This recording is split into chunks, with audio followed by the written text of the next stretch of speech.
Bonsoir et bienvenue à tous. Nous sommes le 12 mai, voici les principaux titres. À Maurepas, la fermeture du centre nautique n'en finit plus de faire parler. L'opposition socialiste au conseil municipal attaque directement le maire UMP Grégory Garestier. Les catholiques des Yvelines viennent de participer aux assises pour la formation affective et sexuelle des 10-18 ans. État des lieux, mais aussi réflexion et échange étaient au programme.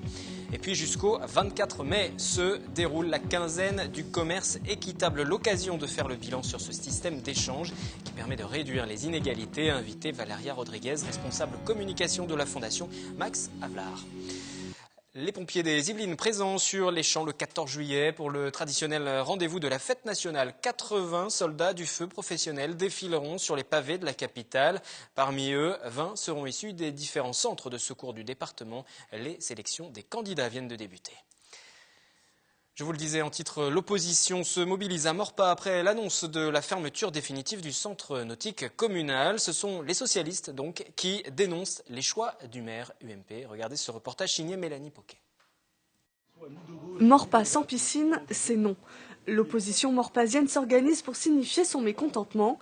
Le grief l'annonce le 4 mai dernier de la fermeture du centre nautique de la ville par le maire Grégory Garestier.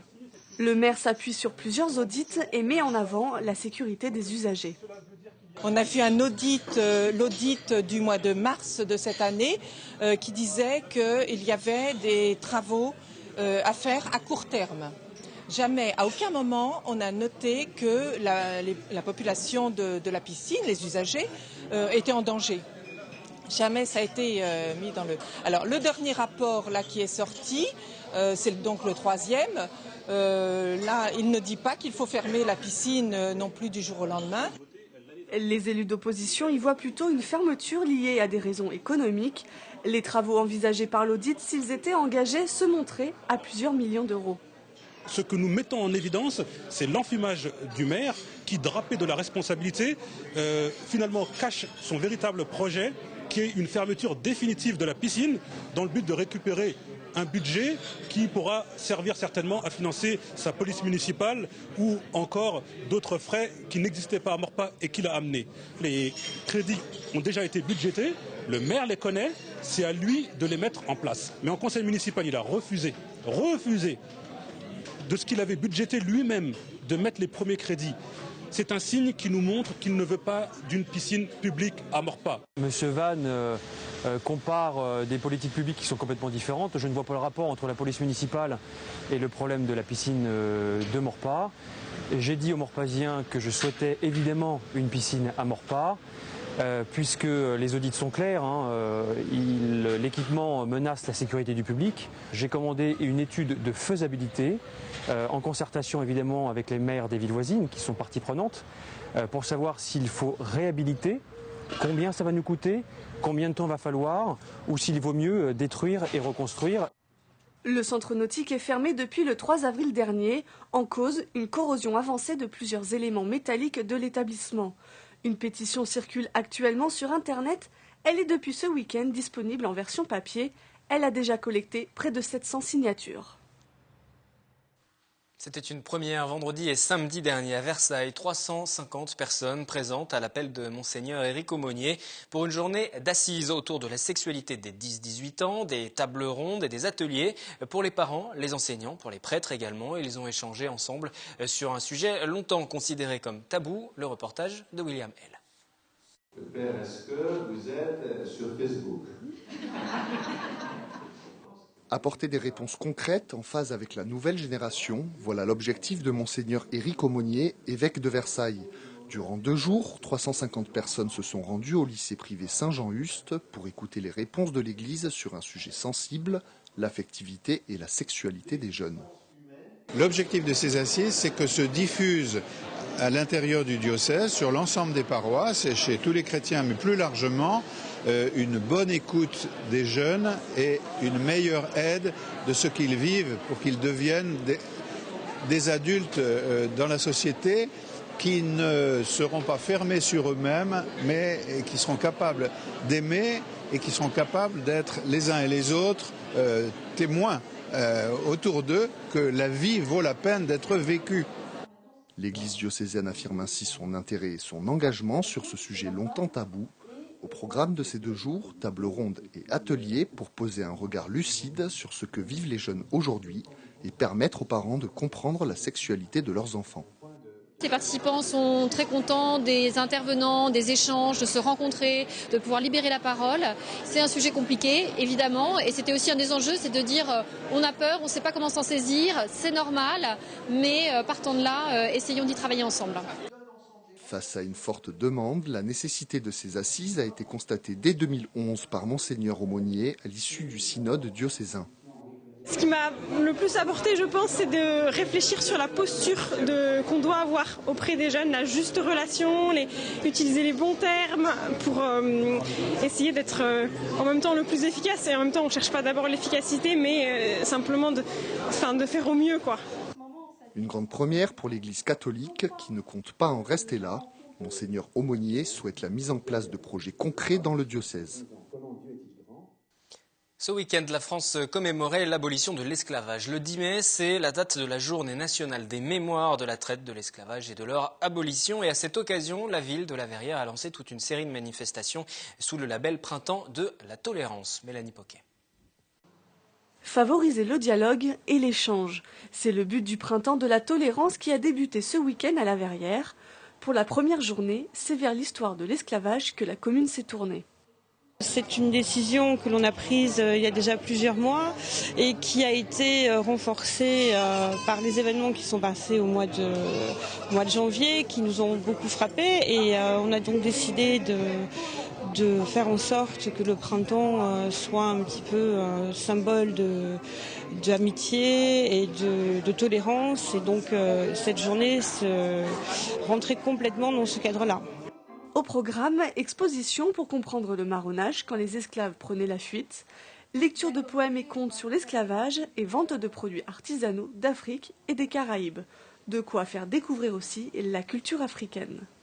L'Africain, en quittant sa terre natale, n'est pas parti seul. Parti on a tué l'homme en tant qu'être humain, mais on n'a pas tué son esprit. Donc il a emmené avec lui sa culture. La culture du coin où il est né, la nation, on appelait ça des nations. Lutter contre le racisme, rassembler et comprendre l'histoire, des idées appréciées par les spectateurs.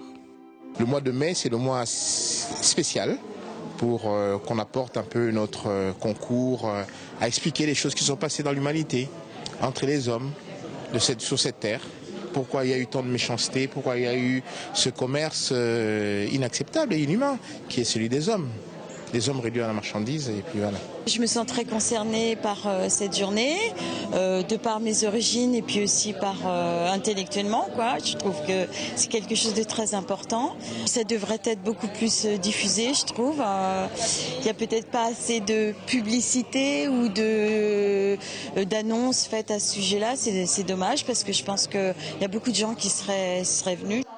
Le Printemps de la tolérance de La Verrière se déroule jusqu'au 17 juin. Économie, les entreprises de plus de 300 salariés doivent avoir négocié un contrat de génération dans lequel figure un volet transmission des savoirs et des compétences. C'est maintenant une obligation légale. Une réunion sur cette thématique a donc été organisée par la Maison de l'Emploi et de la Formation ainsi que par le club FAS. Catherine Zulato. Assystem, 12 000 collaborateurs, dont 7 000 en France, une moyenne d'âge de 36 ans, c'est jeune. Pourtant, la question de la transmission des savoirs et des compétences se pose pour cette multinationale spécialisée dans le nucléaire et qui ouvre 1500 recrutements cette année. Aujourd'hui, Assystem est né dans les années 60, 66 exactement, dans les métiers liés au nucléaire. Donc, on a des experts qui sont rentrés dans la société dans ces années-là, qui ont construit les centrales, et aujourd'hui, on est sur le démantèlement des centrales. Donc, du coup, c'est eux qui ont toute la technicité de ce qui s'est passé il y a plus de 40 ans. Et pour transmettre ces savoirs, depuis 2008, l'entreprise a mis en place des instituts de formation. C'est accompagné d'un programme dédié aux apprentis, d'un principe de compagnonnage et de parrainage. Il n'y a pas d'obligation légale en la matière, mais les entreprises de plus de 300 salariés sont censées avoir négocié un contrat de génération qui intègre ce volet transmission des compétences. Et sur ce plan, tout n'est pas si simple. C'est pas inné de transmettre, tout le monde n'a pas ni la volonté ni la capacité à transmettre, ça se prépare, ça s'organise, il faut déjà faire un état des lieux de la situation, voir ce qu'on transmet, dans quels objectifs, et puis préparer les acteurs pour transmettre et formaliser les choses. Et les tuteurs et les apprenants qui vont aussi recevoir ces compétences pour organiser tout ça. C'est une vraie question aujourd'hui de dire comment je permets à ma société et aux collaborateurs qui sont dans ma société de transmettre du coup leur savoir, que ça soit des savoir-être, des savoir-faire, comment je leur permets de donner du coup soit à une jeune génération, soit à des personnes qui changent de métier ces informations-là, et comment je les rends aussi à l'aise à transmettre ces informations. Une réunion d'information était organisée par la Maison de l'Emploi et le Club Face à la demande des entreprises. L'idée, c'était d'avoir un expert spécialiste de cette question. Donc, nous avons fait appel pour cela à l'ARACT Île-de-France, et également d'avoir des témoignages d'entreprises, donc des choses beaucoup plus concrètes qui permettent, puisque c'est aussi une demande des entreprises, de pouvoir échanger des bonnes pratiques. Et en la matière, le premier conseil à donner aux entreprises, identifier les compétences à transmettre et avoir un regard sur la pyramide des âges de sa société pour ne pas attendre le dernier moment. Des conseils peuvent être pris sur le site de l'ARACT. La Maison de l'Emploi sert également de relais. On reste dans l'économie, mais avec une autre façon de la concevoir. Bonsoir Valérie Rodriguez. Bonsoir. Bienvenue. Vous êtes la responsable relations presse et communication de la Fondation Max Havelaar, qui fait partie des principaux acteurs du commerce équitable jusqu'au 24 mai. C'est la quinzaine du commerce équitable. On va en parler en détail avec vous. Auparavant, savez-vous ce qu'est le commerce équitable? C'est notre question du jour. Réponse avec ce micro-trottoir. C'est une répartition des bénéfices entre surtout le producteur et puis les consommateurs. Bah pas trop, non? C'est quoi ça? Pas trop, non. Je sais que c'est des produits qui sont très régionaux et qui sont payés directement aux petits fabricants. Pas trop. Je sais qu'il faut payer au juste prix ce que produisent les pays, je dirais, en voie de développement. D'acheter des produits qui seront pas moins chers, mais dont le personnel qu'on va utiliser dans les autres pays ne seront pas exploités. Non, pas du tout. C'est un commerce qui permet de redistribuer davantage les valeurs entre le producteur, le distributeur. Valérie Rodriguez pour Max Havelaar, votre réaction. Aujourd'hui, ça a fait son chemin, cette idée du commerce équitable, mais il y a encore un peu de travail. Effectivement, ça fait plus de 40 ans que le commerce équitable existe en France. Max Havelaar est né il y a un peu plus de 20 ans et l'idée a fait un bon chemin, mais comme on le voit dans ce micro-trottoir, pas tout le monde sait exactement ce que c'est que le commerce équitable en ce moment. Et justement, la quinzaine du commerce équitable, c'est le moment pour nous, pour les acteurs du commerce équitable, pour pouvoir expliquer aux consommateurs qu'est-ce que ce commerce, cette autre forme de commerce. Si on doit donner une définition du commerce équitable en quelques mots? En quelques mots, je dirais que le commerce équitable, c'est une autre forme de commerce qui suit des règles commerciales plus justes pour le maillon le plus faible de la chaîne, qui est le producteur agricole, celui qui travaille la terre et qui du coup travaille pour produire les aliments que nous mangeons tous les jours. Au tout début, au commencement de cette idée du commerce équitable, quand on pensait commerce équitable, on pensait au café par exemple. Aujourd'hui, ce n'est pas le cas. On trouve plein de produits. Oui, depuis 20 ans, on trouve plein de produits. Effectivement, on trouve bien évidemment beaucoup de café encore, mais on trouve aussi du thé, du chocolat, des bananes, du riz, et on trouve aussi du coton équitable par exemple. Donc il y a des vêtements aussi. Il y a des vêtements en coton équitable, effectivement. On ne trouve pas uniquement des produits alimentaires, alors donc c'est un peu mieux connu, on l'a vu avec le micro-trottoir, et puis on l'imagine aussi, aujourd'hui on en parle beaucoup plus facilement, mais pour autant, est-ce que c'est utilisé? Est-ce que les consommateurs franchissent le pas? Est-ce qu'ils font attention à leur consommation pour utiliser ces produits du commerce équitable? Alors oui, c'est un marché qui est en perpétuelle croissance. Par exemple, entre 2013 et 2014, on a une croissance de 10% du chiffre d'affaires des produits labellisés Fairtrade Max Havelaar. Mais il y a encore du chemin. Les consommateurs ne font que, par exemple, 6 € d'achat et par an. Chaque Français consomme 6 € par an. Et vous avez une explication à ça? C'est quoi? C'est parce que les gens pensent que c'est plus cher? D'ailleurs, est-ce que c'est plus cher ou... C'est un peu plus cher, oui. C'est un peu plus cher, mais beaucoup moins de ce qu'on l'imagine. Mais je pense que surtout, il y a une méconnaissance encore de ce que c'est le commerce équitable et des bénéfices qu'ils peuvent engendrer pour les producteurs. Mais c'est intéressant parce que les Français, en même temps, ils sont très susceptibles et très sensibles à la consommation responsable et ils disent qu'ils veulent consommer responsable. Pourquoi ? Pour défendre les droits des travailleurs et pour protéger l'environnement. Et il se trouve que quand on leur demande c'est quoi la consommation responsable, les Français pensent au local et au Made in France beaucoup plus qu'au commerce équitable. Or, le commerce équitable, justement, il est là pour protéger les droits des petits producteurs et pour défendre l'environnement, pour protéger l'environnement, mais au-delà de nos frontières. Donc ces valeurs qui sont universelles, justement, nous on veut dire aux Français qu'elles sont universelles. Quels sont les bienfaits justement pour ces producteurs ? Alors, les producteurs dans le commerce équitable, ils travaillent organisés. Ils sont toujours autour d'organisation. Ils perçoivent un prix minimum garanti qui leur permet toujours de vendre au-dessus de leur coût de production, ce qui est déjà super important. Et après, ils perçoivent une prime de développement qui, elle est collective. Elle est versée par l'acheteur à toute la coopérative avec laquelle ils peuvent faire des projets, soit dans le social, comme des écoles, des centres de santé, etc., soit dans l'économique pour développer encore plus leur activité. Ils sont aujourd'hui combien en bénéficie ? On parle de plus d'1 million de producteurs, ce sont les chiffres que vous avancez ? Oui, dans le système Fairtrade Max Havelaar, on a actuellement 1,5 million de producteurs dans 74 pays en Afrique, en Amérique latine et en Asie. Alors, pour développer ce commerce équitable, est-ce qu'il faut aussi des relais locaux ? J'entends des enseignes, par exemple, Artisans du Monde, c'est peut-être la plus connue. Il faut des relais, vous les avez ces relais locaux aussi ? Parce que les grandes surfaces, la grande distribution ne jouent pas forcément le jeu. Alors, les produits labellisés Fairtrade Max Havelaar se retrouvent dans tous les circuits de distribution, se retrouvent dans les grandes surfaces, se retrouvent dans le circuit bio et ça retrouve aussi dans ce qu'on appelle la consommation hors domicile, c'est-à-dire la distribution automatique, les cantines scolaires ou d'entreprises, etc., ou dans les cafés, dans les hôtels, dans les restaurants. Le commerce équitable est maintenant un peu partout. Et vous avez raison, nous avons besoin de tous. Nous avons besoin des entreprises qui s'engagent à changer leurs pratiques et du coup à faire leur commerce à travers le commerce équitable, des enseignes de grande distribution ou pas, de toutes les enseignes, et des consommateurs qui, quand ils vont consommer des produits qui viennent du Sud, forcément comme le café, le chocolat ou le coton ou les bananes, qui pensent aux conditions commerciales dans lesquelles ces produits ont été échangés. Mais les grandes surfaces jouent le jeu aujourd'hui plus facilement que par le passé ? Les grandes surfaces ont un engagement vis-à-vis du commerce équitable. On retrouve maintenant les produits dans toutes les chaînes de grande distribution. Mais ils ne sont pas forcément mis en avant aussi, ces produits. C'est peut-être plus difficile pour le consommateur de s'y retrouver. Il faut avoir envie de consommer, justement, d'utiliser ce mode de consommation pour trouver ces produits. Lorsqu'on va faire ses courses, il faut savoir qu'on y vient pour ça. On ne va pas au détour d'un rayon se dire « Ah oui, au fait, il y a le commerce équitable, je pourrais changer ma consommation ». Il n'y a pas d'incitation. Effectivement, ils ne sont pas toujours très faciles à trouver, quoique ça dépend des enseignes. Mais ils se retrouvent souvent, par exemple, dans les réseaux bio, parce qu'il faut savoir que maintenant, par exemple, 77% des produits labellisés Fairtrade Max Havelaar sont également bio. Donc souvent, on va les retrouver dans les rayons bio.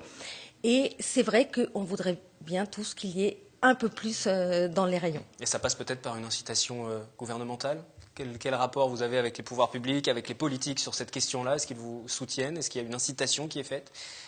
On travaille avec le gouvernement, surtout autour de la plateforme pour le commerce équitable qui réunit tous les acteurs de ce secteur. Et il y a 2 ans, le gouvernement a lancé un plan national pour le commerce équitable, justement pour appuyer les coopératives au sud et aussi les marques engagées au nord. Donc oui, on y travaille, mais quand on voit que le commerce équitable ne représente même pas 1% des échanges mondiaux, on sait qu'on a beaucoup à faire et qu'on a besoin de tout le monde. Beaucoup à faire et le travail qui est mené pendant cette quinzaine du commerce équitable va permettre à chaque consommateur d'en savoir un petit peu plus. Il y aura des opérations qui vont être dispensées un petit peu partout. L'ouverture d'un espace éphémère notamment, ça c'est pour ceux qui vont se rendre sur Paris. Vous pouvez nous en dire quelques mots ? Oui, bien sûr. Alors c'est un espace éphémère qui s'appelle Chez Max, qu'on a voulu justement ouvrir pour que les gens puissent venir parler avec nous, échanger sur le commerce équitable. Il y aura aura des producteurs, il y aura des animations avec les marques de café et avec d'autres marques de chocolat, etc., qui vont faire des animations tout au long de cette quinzaine. Il est au 10 rue Poulmard, dans le 10e arrondissement de Paris, et tout le monde est invité pour venir justement à ça. On aura aussi des producteurs de coton qui vont faire un peu le tour de France dans 17 villes pour parler des enjeux pour les producteurs de coton en Afrique de l'Ouest, par exemple aussi. Ça, c'est l'objectif, de développer un peu plus le coton. Je reviens à ce que vous disiez d'ailleurs au début de cet entretien. Textile, coton, on en trouve encore assez peu et il faut développer cet aspect-là. Oui, tout à fait. On en trouve le coton équitable en fait en France. Il se trouve surtout dans des vêtements de travail, mais très peu dans le prêt-à-porter. Et c'est justement pour ça qu'on est à cette quinzaine. On va essayer de sensibiliser le grand public, mais aussi plus largement pour qu'il y ait plus de coton équitable dans nos vêtements. Programmation donc pour cette quinzaine du commerce équitable à retrouver sur le site internet de la Fondation Max Havelaar. Merci d'être venu sur ce plateau. Valéria Rodriguez, responsable communication pour cette fondation. Merci à vous. La quinzaine, c'est jusqu'au 24 mai. Direction Versailles à présent. Et cette première depuis le 19e siècle, la création d'une œuvre pérenne dans les jardins du château. Le bosquet du Théâtre d'eau a repris vie. Il est visible pour le public à partir de mardi, à partir d'aujourd'hui. Catherine Zulato sur des images signées Élodie Moine. Louis XIV n'aurait pas été mécontent, voire danser autour du bosquet du Théâtre d'eau, un bosquet détruit en 1775 par son petit-fils, Louis XVI, puis définitivement abandonné après la tempête de 2001 et qui a repris racine sous l'impulsion d'un paysagiste et d'un sculpteur. Une œuvre contemporaine qui de plus est pérenne au milieu d'un lieu chargé d'histoire. Je pense que ce qui a séduit les membres du jury et ce qui, moi, m'a particulièrement enthousiasmé, c'est justement la justesse du propos des deux artistes. Ils se sont inscrits dans l'histoire. Le passé, ici, nourrit le présent. Depuis le 19e siècle, on n'avait pas fait une création de cette ampleur dans les jardins de Versailles. 4 ans de travaux ont été nécessaires pour réaliser ce bosquet autour du chiffre 3, d'une fontaine moderne et d'un plan d'eau. J'ai eu cette envie de me poser sur l'eau, sur ces grands miroirs, et j'ai commencé à réfléchir quels étaient les liens entre le roi et la danse et le jardin. Et là, j'ai trouvé des pas de danse qui étaient chorégraphiés par Feuillet, et j'ai redessiné donc ces sculptures de façon à faire danser le roi sur l'eau aujourd'hui. Ici, même si l'œuvre est moderne, le nôtre est partout. Le jardinier du roi a inspiré le paysagiste. Ce que je voulais, c'était inventer des formes qui n'ont pas existé historiquement, qui ont des racines, qui ont toujours des racines culturelles quelque part, mais qui racontent une histoire qui corresponde à ce bosquet, qui soit sur la capacité que le nôtre avait d'être vraiment le père de l'illusion. Le bosquet du Théâtre d'eau a repris ses lettres de noblesse depuis ce mardi. Il sera dorénavant l'œuvre la plus avant-gardiste du château, une belle revanche après avoir été si longtemps oubliée. Un dernier mot de politique avant de refermer ce journal. Jean-Paul Huchon qui jette l'éponge. Il ne sera pas candidat à la primaire socialiste pour les régionales en Ile-de-France. Le président sortant se range donc derrière Claude Barthelone, président de l'Assemblée nationale. Rendez-vous mercredi aux horaires habituels avec Catherine Zulato pour une nouvelle édition du journal. Tout de suite le 7-8 Société. Retour sur les événements tragiques qui ont endeuillé la commune de Trappes. Et cette question, quels enseignements? Très bonne soirée.